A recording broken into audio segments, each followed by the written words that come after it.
Okay, let's show how an overrun works. This is my third time going through it. It's really not too complicated. There's just the little things to remember. So I had put this guy in reserve and I'd placed the determined action marker. The Germans moved 1.5 because of the road, and then because it's 1 next to him, it's in the zone of control, it's add 2, so it's 3.5 movement points. He's the lowest one with 8.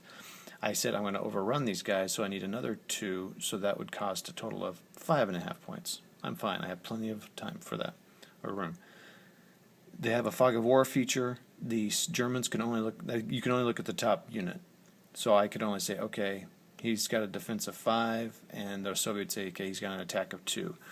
The Soviet would assume, and this is the only unit there for the Soviets. The Germans have 3, so the Soviets knows he's got something. So he says, and he'd already put this determined action marker. So that doubles it. So everyone knows that he's got a defense of 10.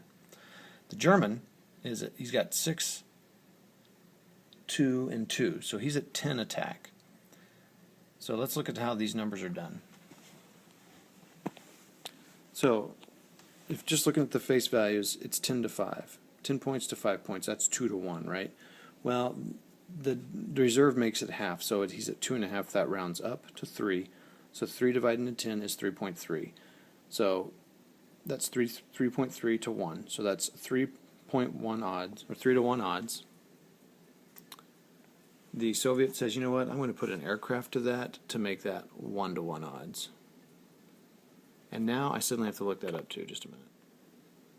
Okay, I'm doing that right. So he would go from the 2 to 1, 3 to 1 column to the 1 to 1 column.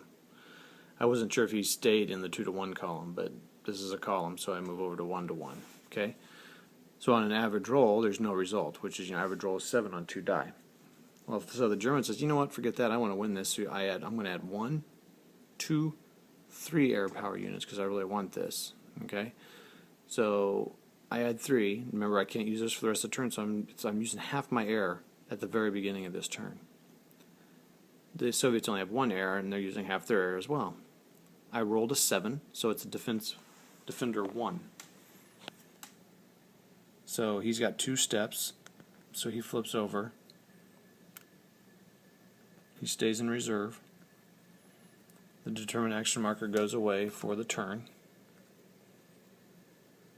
He's used it. The air goes away for the turn.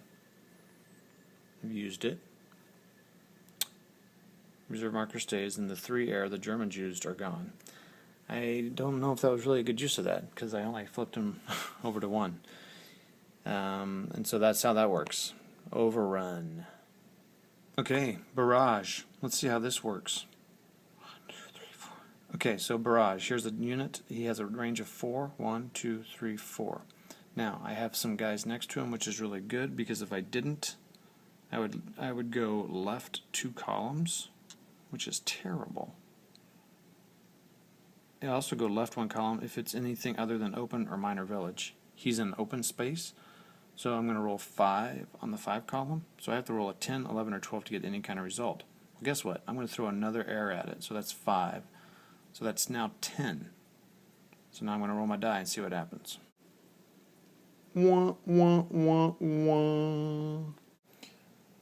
Let's just track over there. Oh, look at that. Oh, nothing.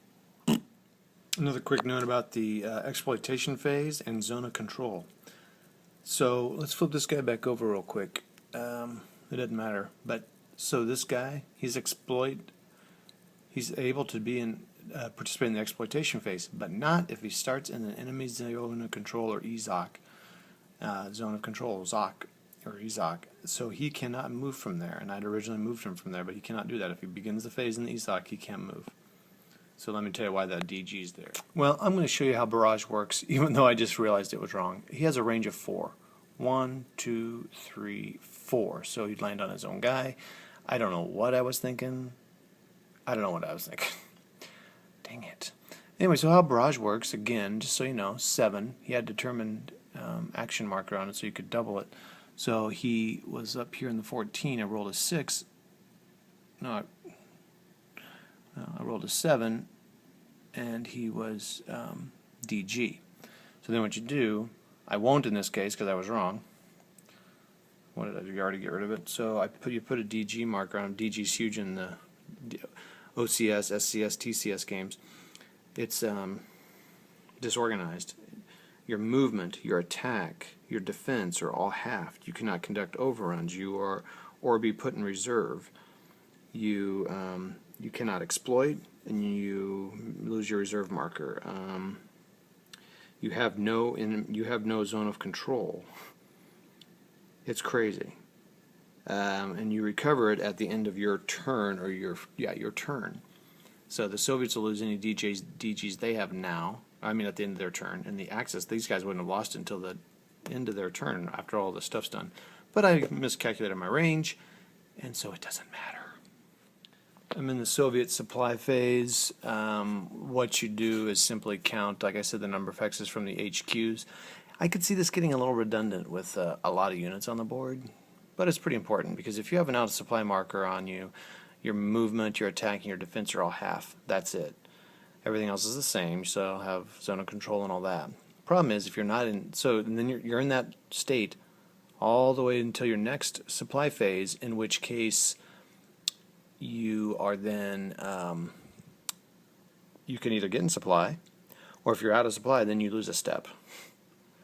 So you can see how it could be a problem.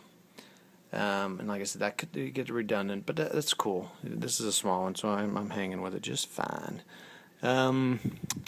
So nothing unusual there, but that's how supply works. So then you just kind of look through and make sure everyone's within the range of their HQ, and I guess you also need to make sure that your HQs are in line. So remember, the Soviets are off that side of the board and off this side of the board. So everyone's good. Okay. I just went over supply, the Soviet exploitation phase. So anyone that had a reserve marker, I moved him. So this guy moved way over here. He was here. I moved him over here just to broaden my defense a little bit. So they couldn't. They can still sneak by, but I don't know. He's there. Actually, that may not actually be a very good space for him. Whatever. These guys here, instead of reinforcing this town, again moved here to kind of spread out their zones of control. And I didn't move, and this guy was up here, and he moved down here to kind of watch that road, so they can't just sneak up this road and go blink. Because I just realized that. I thought, wow, these Romanians. Oh, Romanians don't count, so it doesn't matter if Romanians can get up that road or not. But they could maybe get up that way and attack. But I don't really see what that would do. Anyway, so then the Soviet reserve marker removal phase. So anyone that's on reserve that didn't do anything, those are removed. And then it's the Soviet DG marker removal, no DGs, and that's it. That's the Soviet turn. Axis turn, the first Axis turn is the reserve marker removal phase.